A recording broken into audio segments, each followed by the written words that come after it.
You may have heard of Billy Carson. He's an author and is featured on a lot of social media outlets. In fact, you've probably recently seen him on Joe Rogan's podcast, where he recently gained a lot of attention.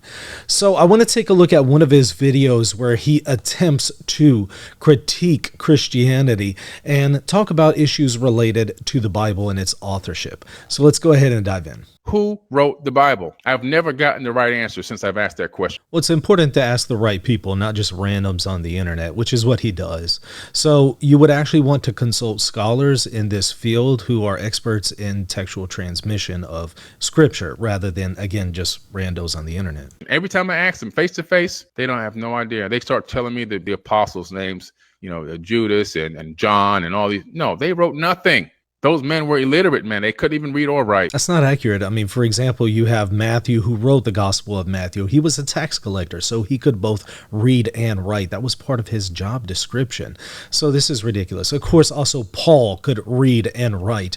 By the way, even if you were illiterate, you could just get a scribe to write down what you dictate to them, which was often done in the ancient world. So even if some of these guys were illiterate, they could easily dictate to a scribe what to write down, and that could be incorporated into the New Testament. And of course, here we're only talking about the New Testament. Obviously, in the case of Old Testament authors, there's plenty of them who could write. And even if they couldn't, you had this notion of oral tradition where these things were passed down orally and then later on written down. They were illiterate people. The Bible was written from 100 AD to 900 AD. Nope, not at all. I mean, you have even before 100 AD, the entire Old Testament attested to in the Dead Sea Scrolls. And then you also have the entire New Testament being written down prior to 100 AD. And we have very early copies of the New Testament in the 2nd century. And then we have complete copies of the entire New Testament and also Old Testament in the 4th century. So well before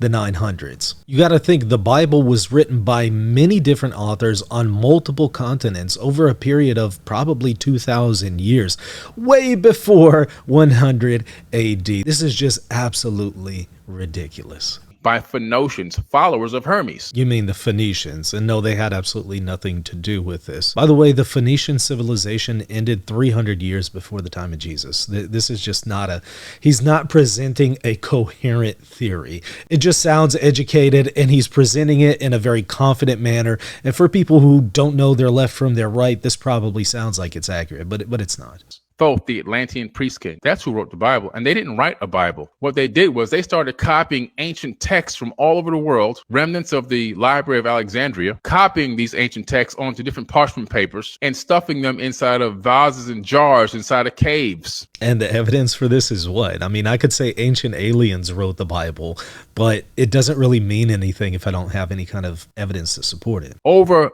time, between 100 AD to 900 AD, explorers and archaeologists coming across these vases and opening them up, finding all these ancient writings. These ancient writings were copied from, okay, let me translate this tablet onto this parchment paper and then I'm gonna store it away. They would study these things and read them inside of caves in the middle of the night and stuff like that. Okay, now I see why some people say that this guy is a scammer and a con artist. I'm starting to pick up on that now. And the proof is in the pudding.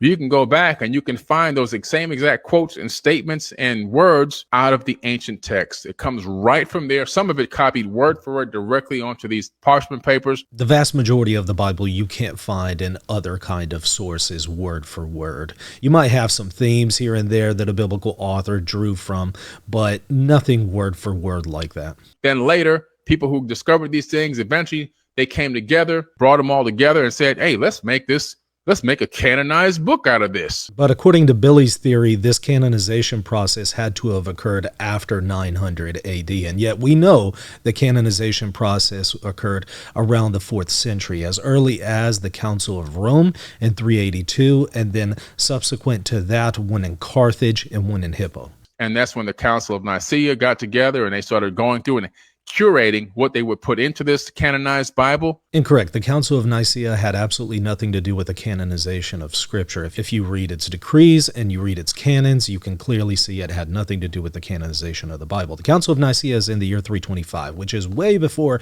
his 900 AD date, by the way. And again, if you had a canonization process taking place at Nicaea, you wouldn't have councils like Rome, Hippo, and Carthage 60 years later beginning to establish a canon of the scriptures, because they would have just looked to the Council of Nicaea and its canonization process.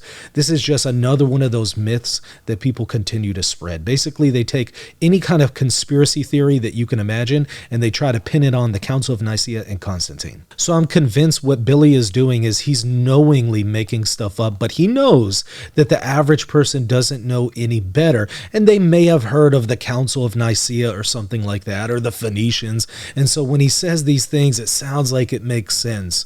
But in reality, for anybody who knows anything about the history of how the canon developed, how scripture was transmitted, about church history, this is an absolute joke. But I don't think he's trying to appeal to those people. I think he knows that he cannot change their mind. He can't interact with them. I think he is deliberately targeting people who don't know better to try to capitalize on them. That's my theory. Well, anyways, I hope you enjoyed this brief video debunking his claims about the Bible. If you enjoyed this, hey, please hit that subscribe button. I would really, really appreciate your support of this channel. Of course, also hit the like button and drop a comment in the comment section. We'll see you later.